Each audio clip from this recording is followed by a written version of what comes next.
My Father Thought It Bloody Queer is an autobiographical poem.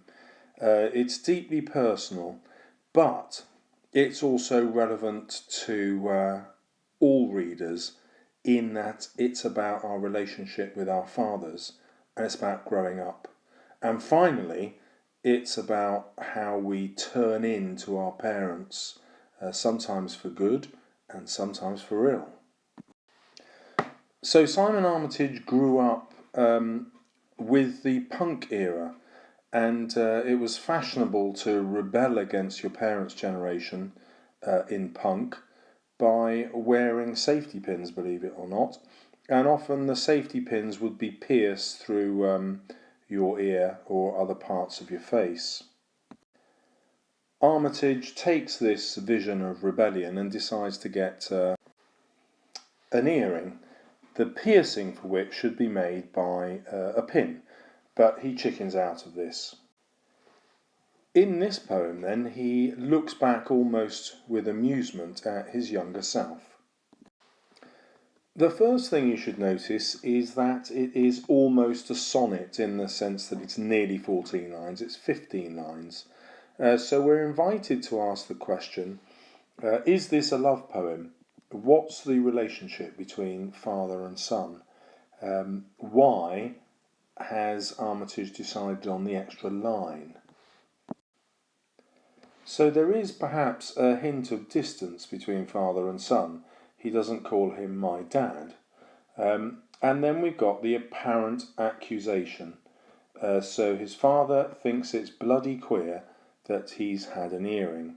The emphasis on queer obviously implies that his father's accusing his son of behaving like a homosexual, and the use of the word queer suggests that to his father this is an insult, and we don't know if this is an insult to Simon Armitage at the time. But remember, the 1970s would have been much more homophobic than their times today.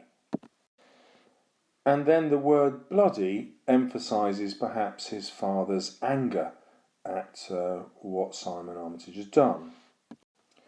However, the language that Armitage uses to describe himself, the day I rolled home, and the alliteration of that with a ring of silver in my ear, suggests that he's quite critical himself of his younger version.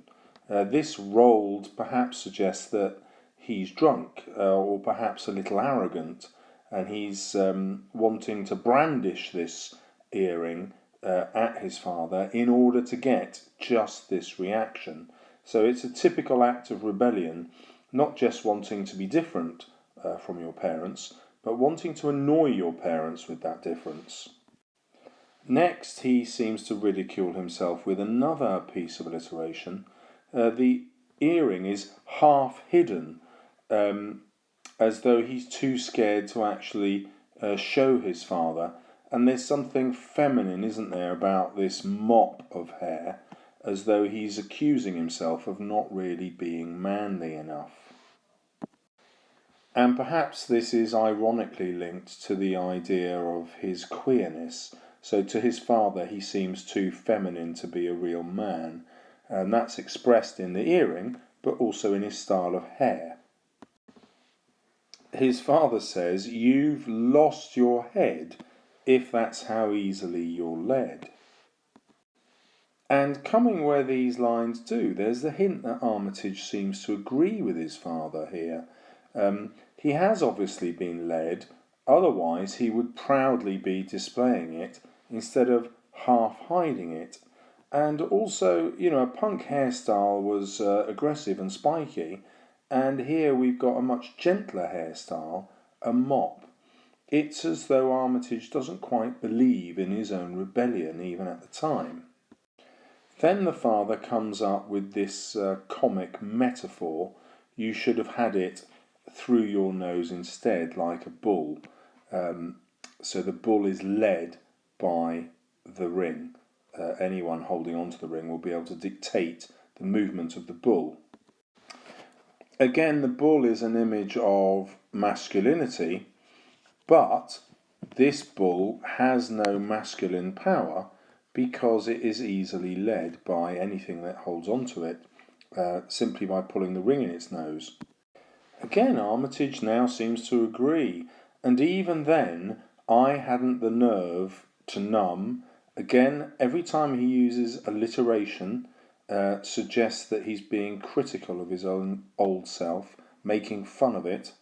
Remember, like he did with Half Hidden, and like he did with Rolled and Ring here. The violence of piercing is described with this verb here, drive, which again we might associate with an adult self. It's a rite of passage, isn't it, when you learn to drive, which you're first able to do at 17. And this is another rite of passage that Armitage hasn't had. He simply didn't have the nerve to go through with it. Instead, he's taken a jeweler's gun and got this done safely. The softness of the description, with the skin, which is a harsh sound, now becoming flesh, a much softer sound, probably reflects how soft Armitage now thinks he is, looking back. And that echoes the feminine idea that his father introduced earlier. So Armitage himself might also think that his actions are feminine in the stereotypical sense. We associate being feminine with softness and these curly little dots over the eyes. I hope you appreciate them. So normally in a sonnet we expect a break after the octet, after the first 8 lines, but here Armitage has 9 lines. There is, however, a break here, so we're going to change subject. To thread the sleeper in and where it slept. This sleeper is of course the technical name for the stud that he has in his ear, but he's also using this metaphorically. This earring is something that is going to sleep but wake later in adult life, and we pick up that idea here. It's personified, so it slept. And then the hole became a sore. Now, on one level, this is a literal description. He's simply got an infection in the hole in his ear. But this hole is also metaphorical, perhaps indicating the divide between himself and his father. And the question we ask is this the fault of his father for accusing him, if you like, of being queer? Or is he instead accusing himself of a pointless and silly rebellion? Or perhaps both? I'm quite attracted to the idea of it being both because of the language used here. It became a wound, and this is not specific. It could be to either of them, couldn't it? It could be to him or to his father or to both. And it wept, and this suggests both his sorrow and his father's sorrow at the division between them. And this division, instead of healing, has become a sore.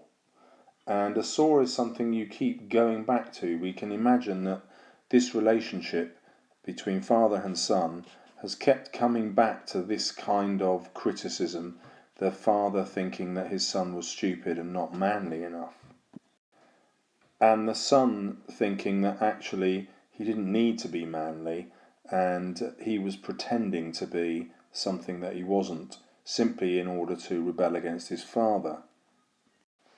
Now he looks back as an adult at 29 years old. It comes as no surprise to hear my own voice. So why isn't it surprising him? Well, probably because he's felt this for a long time, but this is the first time he's put it into language. And well, what is it? His own voice is breaking like a tear. The simile full of sadness here, and we've got Some interesting sound effects going on here. So the ear and tear is an internal rhyme, perhaps reflecting that at 29 he and his father are now in tune, but not quite in tune, because if they were, this would be a rhyming couplet and tear would appear at the end of the line. And then we have this potential assonance, the EA sound, being echoed in breaking and in released. But as you can hear, these vowel combinations actually form different sounds, so the assonance isn't quite there.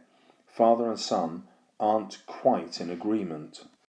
And perhaps it's this lack of agreement that leads to the next part of the metaphor.